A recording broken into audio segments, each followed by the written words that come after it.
Amado irmão e irmã, paz e bem a você e a sua família. Nós iniciamos esse nosso momento de estudo bíblico em nome do Pai e do Filho e do Espírito Santo. Amém. O estudo bíblico de hoje tem como tema dependentes. Esse é o tema de hoje. E para a gente conversar sobre isso, para a gente acompanhar o pensamento teológico, todo o contexto que está nesse estudo, abra a sua Bíblia no Evangelho de Marcos, o capítulo 9, do versículo 30 até o versículo 37. O Evangelho de Marcos, o capítulo 9, do versículo 30 até o versículo 37. Vamos fazer a leitura juntos, então?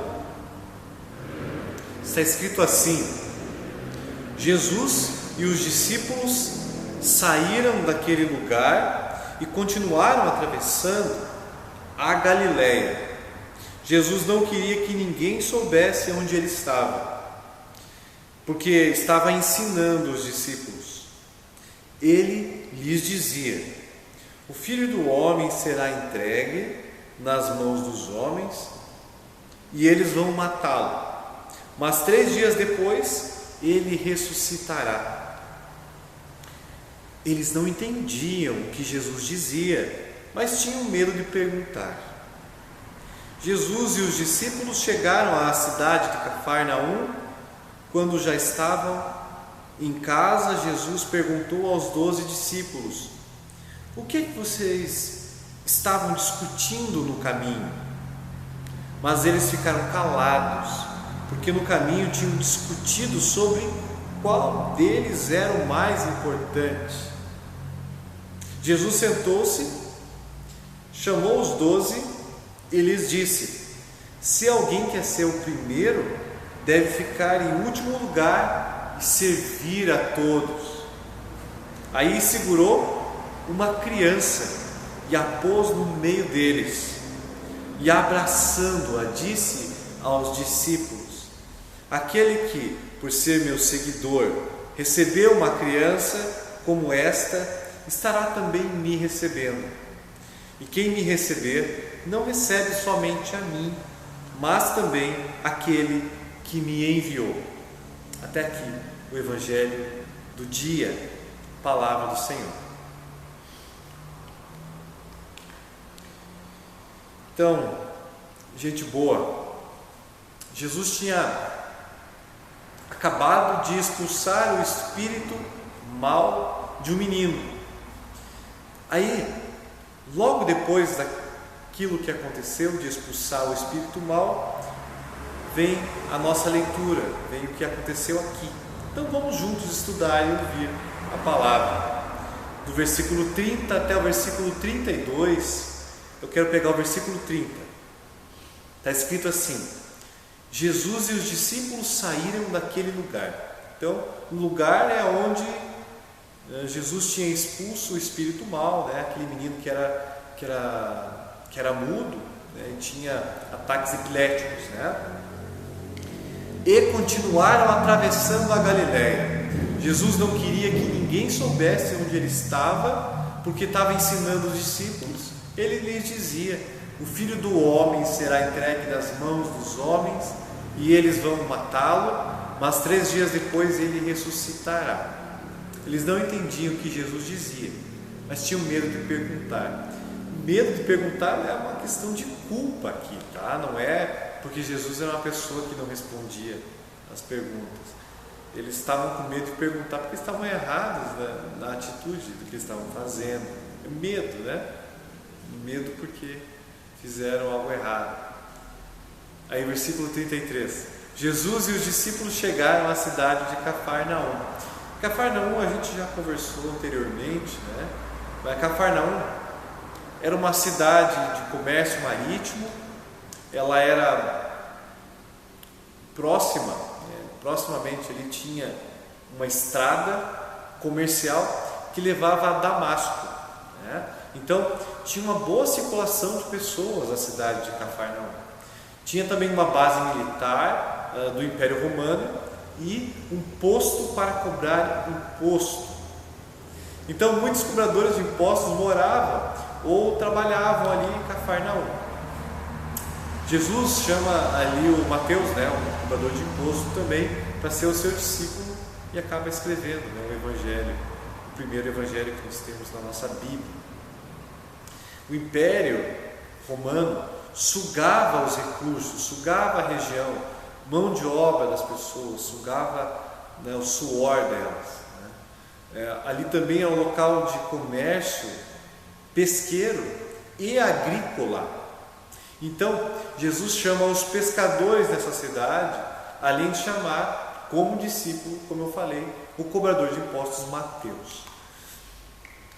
Vamos lá, continuando o versículo. Quando já estava em casa, aqui essa casa, a casa era a casa de quem?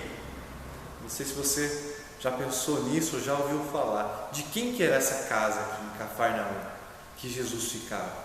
E os discípulos também, possivelmente. Era a casa de Pedro. Casa de Pedro, um pescador. O Pedro que tinha um comércio de pescados, O Pedro que foi o primeiro a ser chamado pelo Senhor Jesus para ser discípulo dele. Essa casa morava o Pedro, morava o André, o discípulo, que é o seu irmão, o irmão do Pedro, a esposa do Pedro, possivelmente, a sua sogra. Essa sogra depois é curada por Jesus, vocês devem conhecer a história, e provavelmente os filhos e filhas do Pedro. Eles tinham muitos filhos naquela época, então está lá, uma casa com alguns filhos. A casa do Pedro acaba se tornando uma base de operações desse movimento de Jesus, durante o longo ministério de Jesus, do Cristo na Galileia. Hoje, há um templo cristão em cima ali, daquela suposta casa de Pedro. Eles acreditam que sabem onde é a casa de Pedro, e sobre essa casa, então, tem um templo cristão. Esse templo foi construído no século V. Está lá até hoje, preservando o que foi possível, dessa provável casa do Pedro. Vamos continuar. Jesus perguntou aos 12 discípulos: o que é que vocês estavam discutindo no caminho? Mas eles ficaram calados, porque no caminho tinham discutido sobre qual deles era o mais importante. É aqui que eu quero conversar com vocês também. Quem era o mais importante? Percebam o quanto era importante essa questão de posição social, posição num grupo, na época de Jesus. Como foi difícil, como ainda é difícil mostrar para o ser humano que nós somos iguais, mostrar que não deve haver segregação entre as pessoas, mostrar que a gente deve construir pontes entre a nossa vida e a vida de outra pessoa, e não muros. Individualismo não é coisa para o ser humano, individualismo não é coisa para o cristão. A gente não foi criado para acharmos que alguém, por estar em uma posição social com mais coisas materiais, é melhor que alguém que está em uma posição com menos posses. Nós fomos criados também para comunhão e sem acepção de pessoas, sem diferenciação. Paulo fala isso lá em Romanos capítulo 2, versículo 11. Então é isso, juntos, iguais. Versículo 35 até o versículo 37 eu vou parando no caminho, tá? Então versículo 35, Jesus sentou-se. Esse ato de sentar-se antes do ensino é uma posição, é um hábito dos mestres judeus. Jesus chamou os 12 e lhes disse: se alguém quer ser o primeiro, deve ficar em último lugar e servir a todos. Versículo 36. Aí ele segurou uma criança e a pôs no meio deles. A questão bem óbvia, né? Tinha uma criança ali. Uma criança na casa, dentro da casa. Pode ser um filho ou uma filha do Pedro. Pode ser o próprio Marcos, o João Marcos, que escreve o segundo evangelho que nós temos na Bíblia, e ele era uma criança quando Jesus andava com os discípulos e discípulas. Ou ainda, uma terceira possibilidade, pode ser o evangelista João, que possivelmente também era uma criança e é conhecido na Bíblia como o discípulo amado. Se acredita que é o João, o discípulo amado. A gente não vai chegar, na verdade, a uma resposta, tá? Não se preocupe com isso. Mas o importante é vocês verem essa cena, olharem para a cena. Jesus na casa, Jesus entre uma família, Jesus entre amigos e amigas, entre crianças. Jesus, ele ensinava e ele não ficava chateado com o barulho de crianças, né? Jesus, ele estava ali exatamente no meio dessa vida toda, estava no meio dessa movimentação que ele ensina e vive com a gente. Jesus está ali. Continuando. E abraçando a criança, ele disse aos discípulos, versículo 37, aquele que por ser meu seguidor receber uma criança como esta, estará também me recebendo, e quem não receber, não recebe somente a mim, mas também aquele que me enviou. É a palavra de Jesus. Aqui nós temos o ensino de Jesus que se repete nos 4 evangelhos, tá? De uma maneira um pouquinho diferente aqui e ali, mas a ideia é a mesma. Quem recebeu uma criança, ou quem recebeu um seguidor ou seguidora de Jesus, quem ajudar o pobre, quem acolher o necessitado, quem ajudar, esta pessoa está na verdade recebendo, está ajudando e está acolhendo o próprio Cristo, o próprio Jesus. É isso que Cristo falou, não apenas em um momento, provavelmente, como a gente percebe, né, nesse ensino parecido em outros momentos. Jesus está ensinando que o maior, o mais importante, não é o maior ou o que tem mais. O maior é quem serve.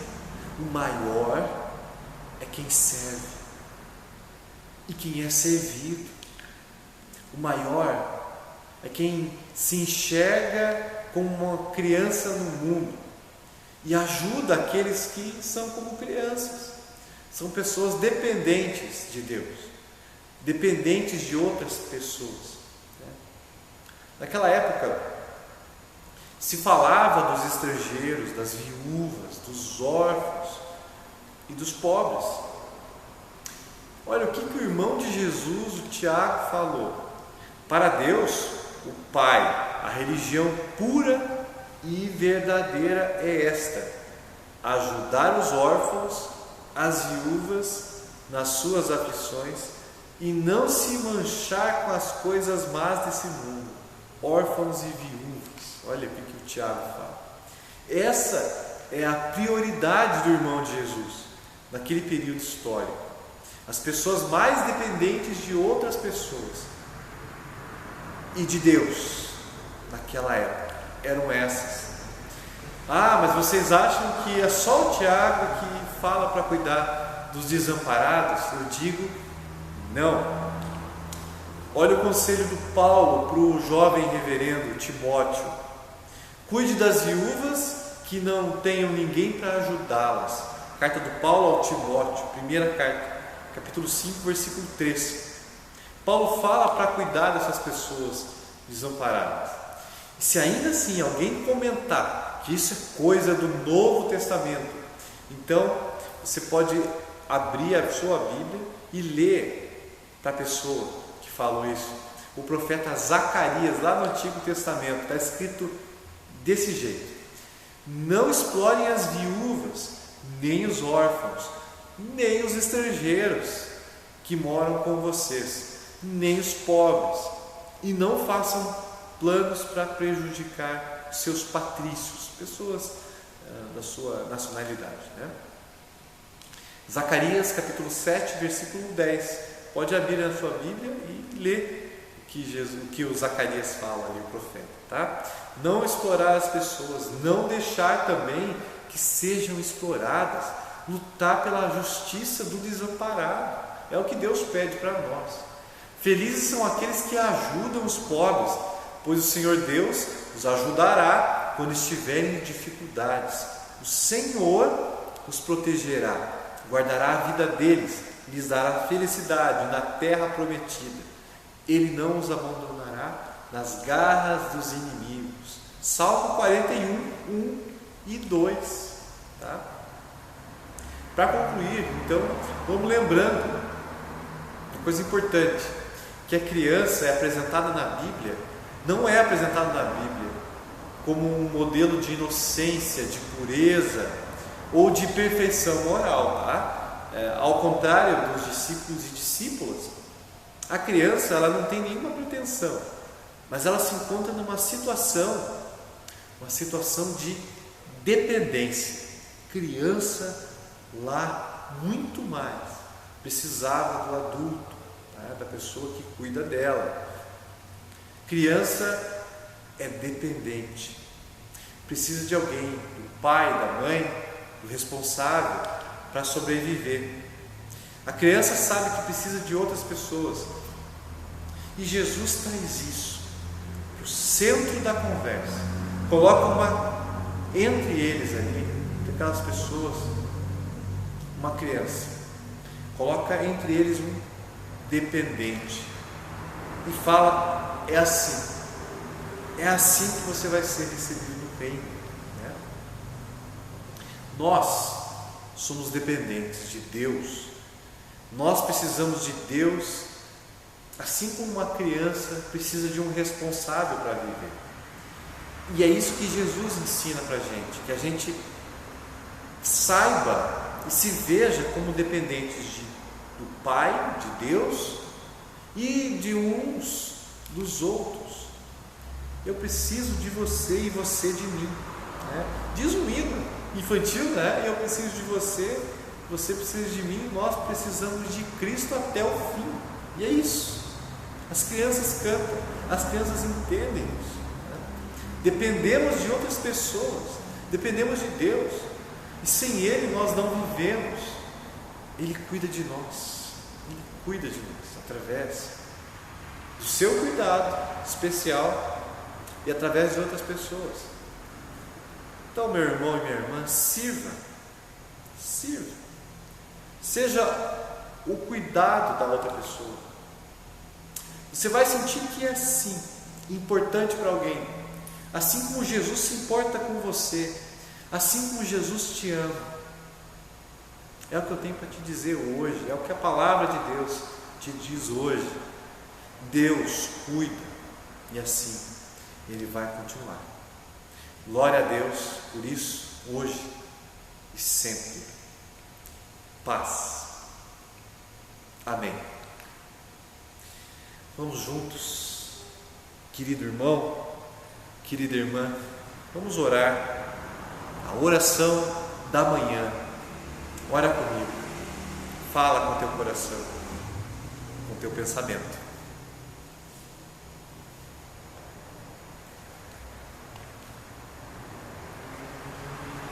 Meu Pai Celestial, graças te dou por Jesus Cristo, teu amado Filho, por me haveres defendido de todo o dano, de todos os perigos da noite passada.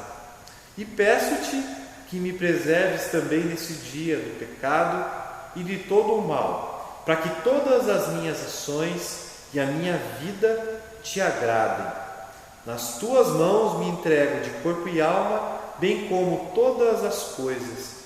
Esteja comigo teu santo anjo, para que o inimigo maligno não tenha poder algum sobre mim. Amém. Recebam a bênção do Senhor. O Senhor te abençoe e te guarde. O Senhor faça resplandecer o seu rosto sobre ti e tenha misericórdia de ti. O Senhor sobre ti levante o seu rosto e te dê a paz. Amém. Fiquem em paz. Deus os abençoe.